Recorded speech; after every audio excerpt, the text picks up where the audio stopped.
Every procurement professional needs to know these 3 contract management key performance indicators, KPIs, to ensure that you are getting the most out of the pre and post signature contract management phases that inevitably you deal with.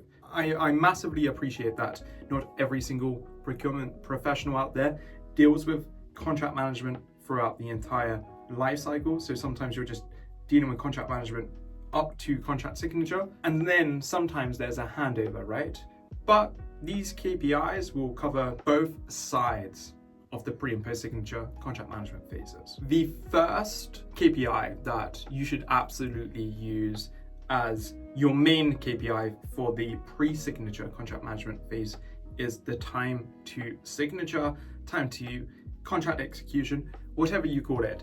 It's the total cumulative time from the contract request, so someone in your business saying, hey, we need to go and have this supplier and we need a contract with that supplier to ensure that we get what we need, all the way through to both yourself and your supplier signing that contract document. There's a lot of different steps along the way. You've typically got your initial phase, your request phase, drafting, negotiation, redlining, reviews and approvals internally, and then signature. So the reason this KPI is really useful is because, for one, if you've got a bad or a underperforming contract review process, this is the ultimate KPI for that. You should be able to dive into any single one of those phases and you will be able to see where the blockers are in your business, why perhaps a contract is taking so long to negotiate. Perhaps it's complicated language in the contract, but perhaps you have an inefficient way of negotiating with your suppliers. Perhaps you're accepting too many third-party contracts and therefore you're having to just spend so much time reviewing every document as opposed to using your own contract templates. So there's so much that can be told through this one KPI, but you really do need to go granular with it. And that kind of leads on to the second KPI. And I was going to originally just say that you should look at your time to contract approval. And this is that one individual phase, typically, where someone in your business will have a review of the contract, negotiate it, and then send it off to someone else in the business to get the okay that it is indeed all right to sign this contract. But I would just pair this off with that first KPI, and I would ultimately have KPIs for every single phase of your contract review process. So how long does it take you to, for example, respond to a contract request? Do we get the right information every single time? And I would just replicate that thought process throughout your entire process. And then once you've started to do that, you can start adding your own service level agreements within your business. So for every single phase along your contract review process, once you've built up those KPIs and you've really gone granular with every single one, you understand them, that's when you can start making commitments to the rest of your business about how well you're going to perform each one. So this might mean that for every single contract request that you get, you respond in a set amount of time. You commit to every master services agreement being signed off within 5 days, every SaaS agreement being signed off within 14 days, something like that.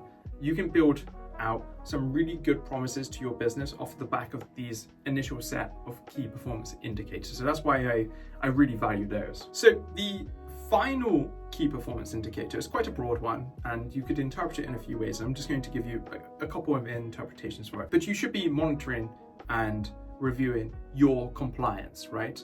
So this is a compliance KPI, and the first way to look at this is how much of that contract in the pre-signature phase complied with your internal policies, procedures, and things like that. So perhaps you've got a contract playbook, a set of contract standards, and within that you have 10 must-haves for every single contract. Perhaps you have some fallbacks, and then if you don't reach your fallbacks, that's when it goes to say your legal counsel, your general counsel, for them to review and do the approval phase that we already mentioned earlier on. That's a really cool way to firstly get a picture of your entire risk portfolio from a supplier contractual position, right? Because if you start to understand all of the variances that you have between the contract clauses and positions you need and the ones that you actually get, that's great. That's so much information there. You can do so much with that, and you can really help shape the way in which you contract or do stuff in your business, and your general counsel will love that.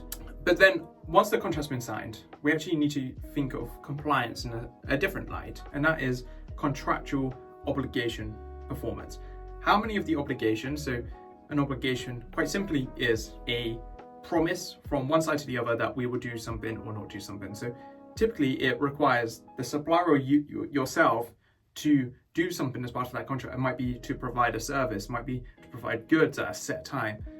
And typically the more complex the agreement, the more obligations there are, and the more attention that you would need to put on that specific contract. What you want to do with compliance KPIs here is, for your most strategic contracts, you want to monitor the number, the percentage of contract obligations met by each of your most important suppliers in their contracts. It's really simple, it's really underused, and this alone can give you a really good insight into the performance of that supplier on this particular contract.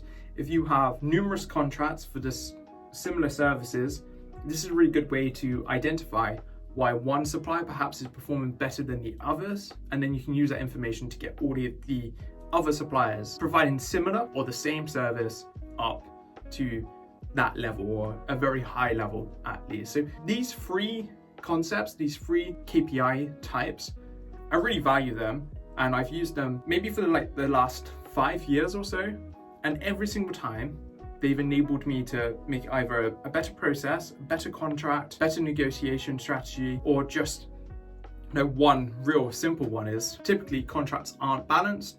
And by understanding and going granular with the second KPI, you can really understand which clauses are causing all of the bother with your suppliers. And you can maybe change those, make them a little bit friendlier, change the language somewhat, make them into plain language, and then monitor the speed changes in terms of getting that contract signed or getting the contract through the negotiation faster. So yeah, really, really valuable KPIs.